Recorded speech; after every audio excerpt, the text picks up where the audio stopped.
చాలా సంతోషం, శుభదాయకం. అలాగే మరి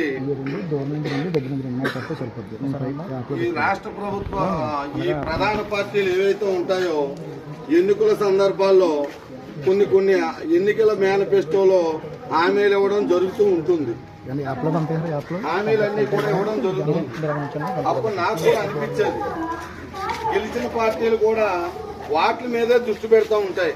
మేము మేనిఫెస్టోలో 90%, 50%, 90%, 100% మేము ఇవన్నీ కూడా నెరవేరుస్తున్నామని వాళ్ళు ఇచ్చిన ఏ సంక్షేమ పథకాలు కానీ ఇతరితర డెవలప్మెంట్ కార్యక్రమాల గురించి కానీ ఏ పార్టీ అయినా సరే అధికారంలో వచ్చిన తర్వాత వాళ్ళ ప్రకటించిన మేనిఫెస్టో మీద దృష్టి పెట్టి పరిపాలన సాగుతూ ఉంటుంది.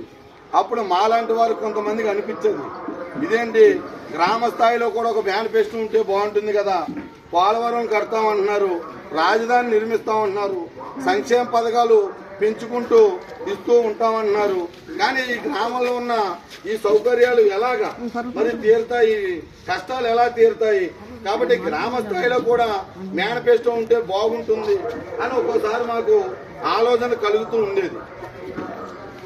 మరి అటువంటి ఆలోచనకు అనుగుణంగా అలాగే మొన్న ఒక సినిమాలో కూడా చూసాం, భరత్ అనే నేను అనే సినిమా.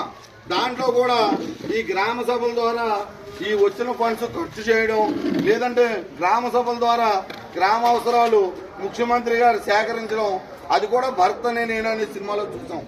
Same to same. అప్పుడు కూడా సినిమా చూసినప్పుడు అనుకున్నాం, ఇలా చేస్తే బాగుండేమో, గ్రామ అవసరాలు ఎలా పైకి వెళ్తాయి, ఎలా చేస్తారని మాలాంటి వాళ్ళు చాలా మంది ఆలోచన పడేవాళ్ళు.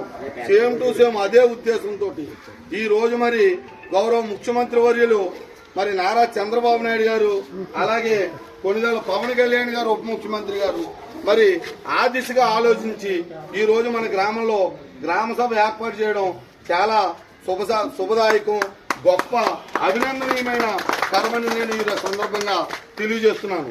ఎందుకంటే గ్రామ సభ అంటే ఏంటో కూడా చాలా మంది తెలియాలి. గ్రామ పంచాయతీ బోర్డు మీటింగ్ అంటే ఆ సంబంధించిన 10 వార్డు మెంబర్లు, సర్పంచ్ వీళ్ళే తీర్మానాలు చేస్తారు ఆ పంచాయతీ బోర్డు మీటింగ్ లో. కానీ ఈ గ్రామ సభ అంటే గ్రామంలో ఉన్న ప్రతి పౌరుడు కూడా ఈ రోజు ఏ సమస్య ఉన్నా సరే గ్రామ సభ దృష్టికి తీసుకెళ్లొచ్చు, గ్రామ సభ తీర్మానం కూడా చేసుకోవచ్చు. అది గ్రామ సభ అంటే. కాబట్టి ఈ గ్రామ సభలో నాకు ఇంతటి అవకాశం ఇచ్చిన పెద్దలందరికీ కూడా ధన్యవాదాలు తెలియజేసుకుంటూ మరి మన గ్రామంలో ఉన్న మరి పలు సమస్యల్ని గ్రామ సభ దృష్టికి తీసుకొస్తున్నాం.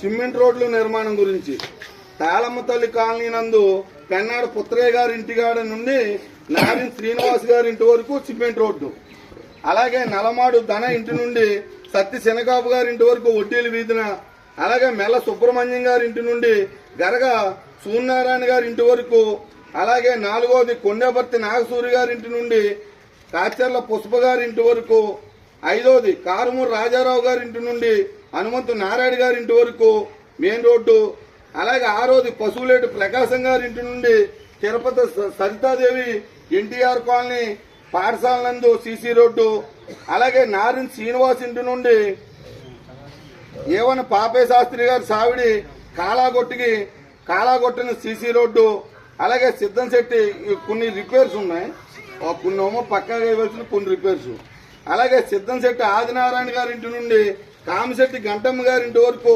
సీసీ రోడ్డు వెడల్పు చేయవలసి ఉంది. అలాగే అండ్రోతు శ్రీని గారి ఇంటి నుండి బెల్లంకొండ నరసింహ గారి ఇంటి వరకు, శ్రీ తాళమ్మ తల్లి అమ్మవారి గుడి నుండి ఏటుగట్టు వరకు ఇంకా సీసీ రోడ్డు వెడల్పు చేయవలసి ఉంది. ఇలాగా సీసీ రోడ్ల గురించి మేము కూటమి సభ్యులమైన మేమందరం గ్రామ ప్రజల సహకారంతో ఇది 4 రోజుల నుంచి మేము చర్చించుకుని ఈ విషయాలు కూడా గ్రామ సభ దృష్టికి తీసుకురావడం జరిగింది. అలాగే డ్రైనేజీల విషయం, సత్తి శనగాబు గారి ఇంటి నుండి నలమాడు ధన వడ్డీలు వీధిన సీసీ డ్రైనేజీ, అలాగే హనుమంతు నారాయణ గారి ఇంటి నుండి కారుమూరు రాజారావు గారి ఇంటి వరకు ఆ మెయిన్ రోడ్డు, అలాగే చిక్కాల గంగయ్య గారి ఇంటి కాడి నుండి మద్యంశెట్టి నాగూరు ఇంటి వరకు ఈ కళ్యాణ మండపం వీధిన అటు పక్కన డ్రైనేజీ, అలాగే దాసం ఆదిపండి గారి ఇంటి నుండి సుంక నాగేశ్వరరావు గారి ఇంటి వరకు డ్రైనేజీ, రామాలయం గుడి వద్ద నుండి చిన్న రామాలయ గుడి నుండి ఈ మన పిండాలు పంపింగ్ స్కీమ్ కాలువ ఆ బారు ఆ మెయిన్ రోడ్ లో డ్రైనేజీ హరదాసు వెంకన్న గారింటి నుండి మోటూరు భూలోకం గారింటి వరకు అంటే మన హరదాసు వారి వీధి దానికి సీసీ రోడ్డు డ్రైనేజీ మెల్ల శాసయ్య గారింటి నుండి ఏటుకొట్టు వరకు నాయుడు గారి వీధి ఆ వీధిని డ్రైనేజీ చల్లపిల్ల భాస్కర్రావు గారింటి నుండి ఏటుకొట్టు వరకు అంటే ధనరాజు గారు మాణిక్యం గారి వీధి ఆ వీధిన డ్రైనేజీ అలాగే హనుమంతు శ్రీని ఇంటి నుండి ఏటుకొట్టు వరకు అంటే పంచాయతీ పాత పంచాయతీ వీధిన డ్రైనేజీ ఏర్పాటు చేయాలని మరి కోరుచున్నాం. అలాగే పంచాయతీ చెరువు తవ్వకాల గురించి 12 ఎకరాలు కలిగిన పంచాయతీ చెరువు తవ్వించాలి. నీరు ఎండగట్టి మరి గత కొన్నేళ్లుగా తెలుగుదేశం ప్రభుత్వంలోనే మేము చెరువు తవ్వించాం. అప్పుడు ఎంపీడీఓ గారు కూడా కారు మీద అక్కడికి రావడం జరిగింది. ఇప్పుడు ఆ పరిస్థితులు లేవు.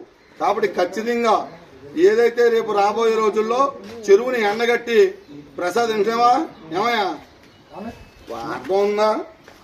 రాబోయే రోజుల్లో ఖచ్చితంగా చర్యలు తీసుకుని మరి పరిమార్ చెరువు ఎండగొట్టి మరి అందరికీ కూడా పని దినాలు కల్పించాలని ఈ సభ ద్వారా కోరుతూ అలాగే పరిమార్ చెరువు గట్లు పటిష్టం చేయాలి. మూడోది గ్రామంలో గల మంచినీటి చెరువు కూడా తవ్వకం గురించి కూడా చర్యలు తీసుకోవాలి.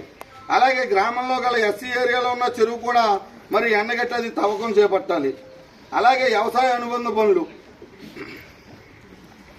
పంట కాలువలో పూడుకు తీత గురించి ఇరిగేషన్ కాలువలో పెద్ద కాలువలో డ్రైన్లో పూడుకు తీత కానూరు అగ్రహారం మెయిన్ రోడ్డుకి ఇరువైపులా మొక్కల పెంపకం ఇవన్నీ చేపట్టాలి. అలాగే ప్రభుత్వ పంచాయతీ ప్రజలకు సంబంధించిన స్థలాలు శుభ్రం చేయాలి. ఏదైతే